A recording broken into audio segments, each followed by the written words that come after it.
La la la la la la. PSG. Come on, come on, come on. La la la la la la la la. PSG. Let's go. PSG back to back UCL finals. I want you guys to recognize the greatness that this is. Okay? You guys can talk about controversy, this or that. I'm going to debunk that later in the video. But greatness. Okay? Because on the night, we had two different approaches, okay? Bayern, they kept their same identity.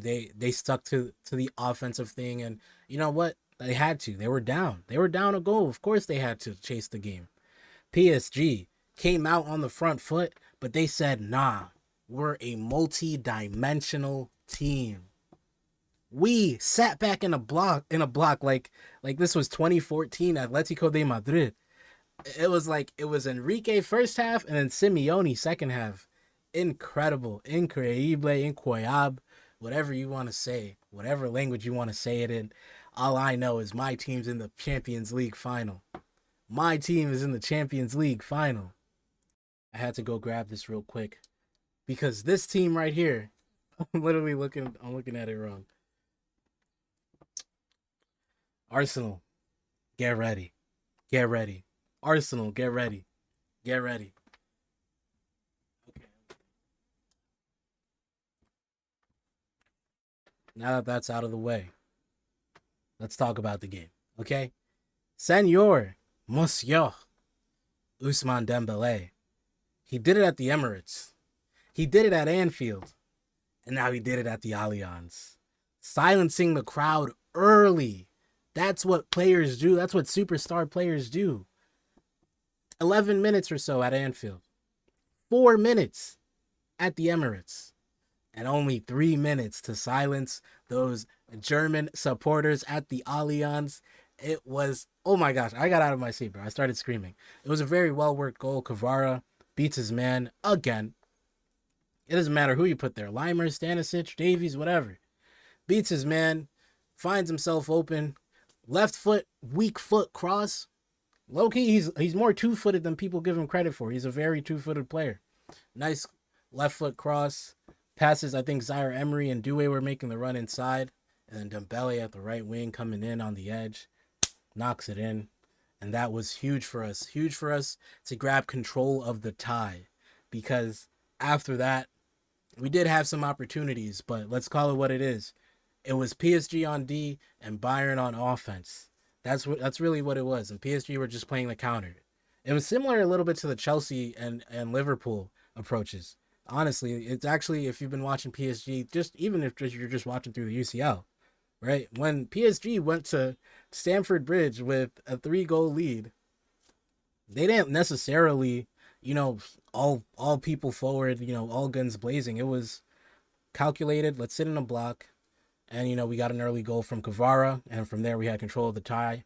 Another early goal from Barcola. After that, it was gone. It was gone. Tie over. Same thing at Anfield. It took a little bit longer. But same approach because, you know what? We are lethal on the counter. We don't have to go forward. And that's what makes Enrique such a great coach. And that's what makes his team so great. We can do it all. We can do it all, man. That's incredible, okay? We don't have to press. Bayern obviously chasing the game. Liverpool were chasing the game in that tie. You have Barcola, Dembele, Doué, Kvara on the counter. Warren Zaire Emery on the counter. Duh.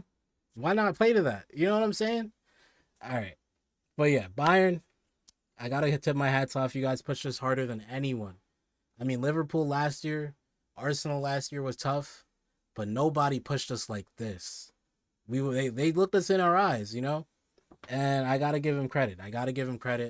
It ended up being a 1-1. I really would have liked to keep that clean sheet, but I don't care. We're going to the Champions League final again. Back-to-back years.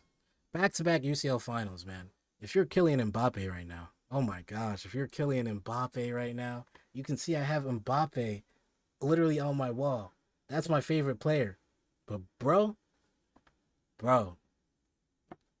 conversations are going to start happening. The World Cup will be your last resort. Otherwise, the saxophones, buddy. The saxophones on that career. It's tough not to talk about Mbappe and PSG because they're linked for so long, But at the end of the day, we're back to back UCL finals without Kylian Mbappe. You can also put the saxophones on Neymar and Messi, but they got better PR and Messi's got credit in the bank, so I get it. But I'm not here to talk about past players. I'm here to talk about this squad right here. This is an all-time squad. Okay, we went to the Allianz and left with the result with 34% possession. I feel like Atleti 2016 in that semifinal. Man, let's take a look at the game real quick. Let's open the flop mob. Okay, because Bayern had a lot of look. You can see the momentum here. More XG, more shots, right? But at the end of the day, you convert your chances and you win, right? Bayern, and you could also talk about that penalty in the first leg, which could maybe be the difference. I'm getting ahead of myself here a bit, but I think on the night, because they went about it two different ways, the team that always has the ball will always be considered, the better team. But PSG, like, we were so compact. PSG were so compact in the approach to the game and to the tie. I think PSG was better than Bayern tonight. As someone beeps behind me, but I, I don't know if that came through on the mic, but whatever. I think PSG were better. Were better than Bayern tonight. I don't think it's ridiculous to say that. You know, Olise. Like, let's look at what the ratings were because I think Olise did not have a great game. He gets a green rating, but I really don't feel like he had a great game. I felt like he had a few shots, so there's that. But Mendes, after that early yellow, Mendes did not struggle as much as people might have thought. Um, Musiala, he had some open opportunities and just could not make the most of them whatsoever. I mean, you can talk about Luis Diaz, who was very threatening, but zero end product. Like, he just dribbled, and dribbled out. It was interesting. And Luis Diaz, I've seen him in person. He's a wonderful player, but man, it's like on the night like this, you know, you need to be up for it. And Kane got a goal, but even Kane, before Kane got his goal, he was absolutely out of it entirely. Right? He was absolutely entirely out of it. Like, it was Pacho Marquinhos did a wonderful job marking Harry Kane. Same with when Nicholas Jackson came on. But they got their goal at the end. It was a well taken goal, don't get me wrong, but for the majority of the match, Kane was a non factor. That is incredible. That is incredible. Pavlovic, Dembele, massive job. Dembele, man to man on Pavlovic and Kimmich the whole night. Same with Kvara, who was after Dembele got subbed out, he was getting the Dembele role. He was marking Kimmich and marking Pavlovic. I mean, as a whole, Bayern just did not show up like PSG. PSG sat back. This is something Bayern's used to, right? To break down low blocks every week in the Bundesliga. That's what they're used to. But PSG's low block held. I want to also give a shout out to Safonov right here. Wonderful, wonderful saves. That save on Musiala, Olise. I mean, he had some easy ones. I think Stanisic had a very tame shot. He did let in this goal, but these saves were very good, man. This save right here, nice, nice, nice save. I don't even remember what this save was from, but there was a no, that wasn't a save, but there was one opportunity where the ball came in the box and he punched it. I think it was a free kick, and he amazing punch. He was very good today. I mean, he's got to step it up versus Arsenal. He's gonna have a big task, I imagine, especially on set pieces. But man, Pacho, he might be the MVP today. Pacho might be the MVP today. Again, he held Harry Kane to nothing, to scraps, to crumbs. Crumbs. Most defensive contributions, incredible interventions all around. Massive. Same with Marquinhos did a great job on Luis Diaz. Zaire Emery had a great job as well. Luis Diaz had him touching the floor quite a few times, but hey, what can you do? What can you do? It's Luis Diaz at the end of the day. But nah, playing right back in a UCL semifinal away from home, second leg, wonderful performance. Wonderful performance. Joao Neves, Vitinha, it's tough because this is such top competition. So it seems like they had bad games, but I think they had solid games. Vitinha was solid. Neves, honestly, was a little better than people might give him credit for, especially out of possession. He was very good. I think with the ball, he did lack a little bit. I think he could have found some better options, but hey, he was secure. And I mean, the quality from the team today was massive. All of these guys just ran and ran. And honestly, yes, Fabian Ruiz was the best midfielder. I don't always agree with the FOTMOP ratings, but yeah, he was definitely the best midfielder. I think, especially coming back from injury and his recent performances in the league, I didn't expect for him to play the full 90. Or did he play the full 90? I'm not sure. Oh, he did not play the full 90. He played 75. I did not expect for him to play 75 minutes. I thought for sure he'd be out after the first half. But, looking at his past league performances, I mean, this is just a whole nother level. Bro, I'm dropping frames. What's going on? Hey. But when you look at his past league performances versus Angers and whatnot, he didn't really look up to it. Even the first leg when he came in, he didn't look up to it. And, coming back from injury, it's always tough, especially in a game of this level, this quality. But hats off to him. He did a wonderful job. He was great. And especially for that first goal, he was massive. Massive first touch pass to Kvara to get him through. Lastly, I mean, the subs were great as well. Hernandez, Beraldo, Barcola, 15 minutes to go to the UCL final. They delivered. Man, oh man. Same with Mayulu. I mean, at the end of the day, you can talk about the penalties, and we're going to get to that right after this. But I think PSG, if both teams had a vision of what they wanted to do, PSG succeeded in that vision more than Bayern did in theirs. Simple as that. Simple as that. All right, let's talk about these penalties. So the first, not even the first penalty, the first big thing was Nuno Mendes should have got sent off. That's what people are saying, right? People are saying Nuno Mendes got that first yellow, and then he should have got a second yellow for handball. Now, the referee called a handball, but not for Nuno Mendes. He called it for Konrad Leimer. When he first received the ball, it touched him right here. It's got to be on the sleeve to be, legal. It touched him here. I'm going to show you the picture. Got it on Twitter. I also saw it on the CBS broadcast. Like, if the official broadcast is showing it, who else can you, bring up, right? So here, I wish I could zoom in. Let me zoom in. This is as zoomed in as I can get it, I guess. Here, it hits him on the bicep here.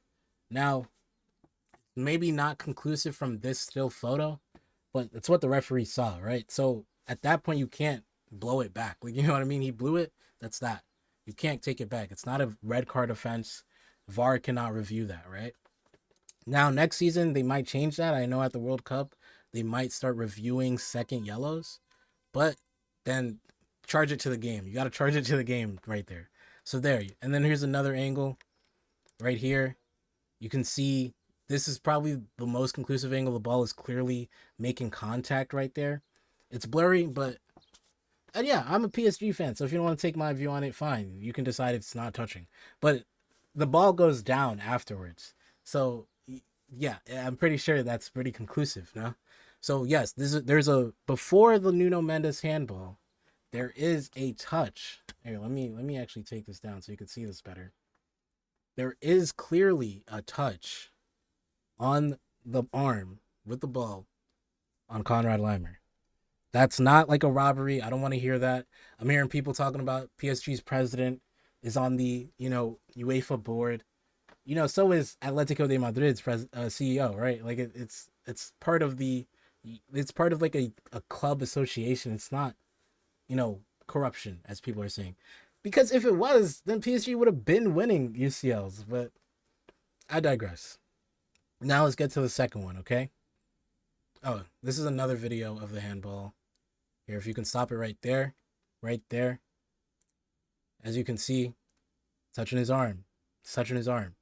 We know anything on the hand for attackers is always going to be called a handball. This is... Hopefully I don't get copyrighted for this. But that's as much as I'm going to show. But that's it, right? There's nothing... You can't argue that. You cannot argue that. Let's also look at the João Neves penalty, okay? So Vitinha. This is a VAR page on Twitter. This is in Spanish, but basically it's saying, is João Neves' handball punishable? Is it a handball? Can you call it? They say no, because Vitinha already has control, and the ball touches João Neves' arm, like without intent, unexpectedly, right? So these kinds of handballs, this type of hands, are not punishable, right? Regardless of the fact that the hand is outside. Okay? Let's take a look, picture by picture. Vitinha has control. That's it. Nothing left to see. He has control. Okay? Here he's just trying to protect himself, right? He's trying to get out of the way. But the reason it's important that Vitinha has control is because when this ball hits his hand, even though yes, it's out, right? Vitinha has control of the ball. João Neves, this hitting João Neves doesn't block a goal threat for Bayern. It does nothing. If if his hand was not there, the ball is going out. Right? Vitinha cleared it out.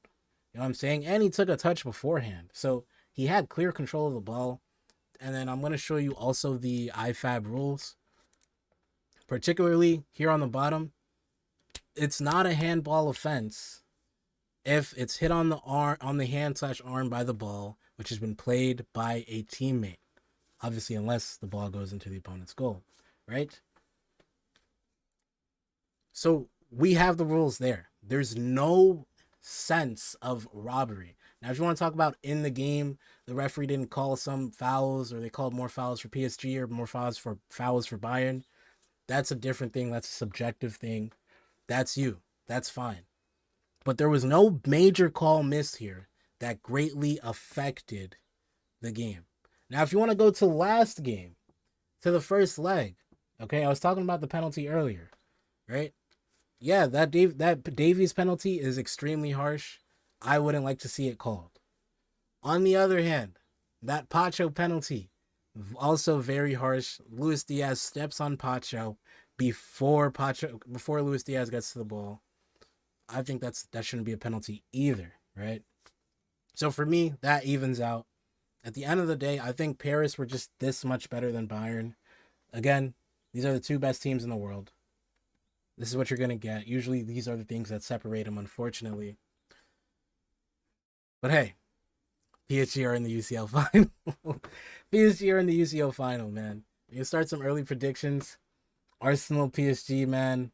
We've seen this matchup 3 times before now. This is going to be tough. Arsenal are also fighting for the Premier League. You know, we'll see if that affects anything. I think if they win the Premier League, you know what's interesting? If Arsenal win the Premier League and end up losing the Champions League final, is that a bad season by Arsenal? I don't know. We'll see what happens. Also, it's like with the Champions League final on the way, sometimes it can dampen like your league wins. So maybe they'll just get more pumped for that. We'll see how they manage it mentally, right? 2 highs like that's a lot to do. So we'll see how early they can win it. For them to win it early would be the best thing. That way they can come down from the high, I think. Because you don't want to be too pumped up going in to this big of a match, right? The biggest match in Europe. So we'll see what happens, but hey, fair play to Bayern. PSG, what a game. What a game. What a game. What a game. What a game. I am actually so thrilled. But the job is not over. The job is not over, okay? PSG still have to go and win the UCL final. Could you imagine? Could you imagine? I mean, we can have the conversations right now. We can have them. But I'll wait. I'll wait. If we beat Arsenal, those conversations will be had. Yes, you know what I'm talking about. And then on top of that, I don't know if you guys checked my TikTok. Bukayo Saka, he said he wanted PSG deep down. He didn't say that word for word. He just said, you know who we want deep down. And then I see on Instagram, Noni Madueke's putting a Drake song that says looking for revenge in the hook. Who's the team that you would be looking for revenge against if you're Arsenal? The only team in Europe that you lost to the last, I don't know, year. Paris Saint-Germain, home and away, by the way. Never forget. So we'll see what happens in that big final, but the job's not done. Look, I hope PSG win. It's going to be a clash of styles. The Arsenal set piece magic, PSG and their wonderful attacking possession footy, but well-rounded team as well. Technical levels out of the roof. We'll see how it goes. But step by step, PSG now we have Lens. Or first we have Brest on the weekend and then Lens next Wednesday. And then we can go win the league. And from there, we can focus on the UCL. But yeah, thank you guys so much for watching. It's been your boy, Ollie Footy. Until next time, we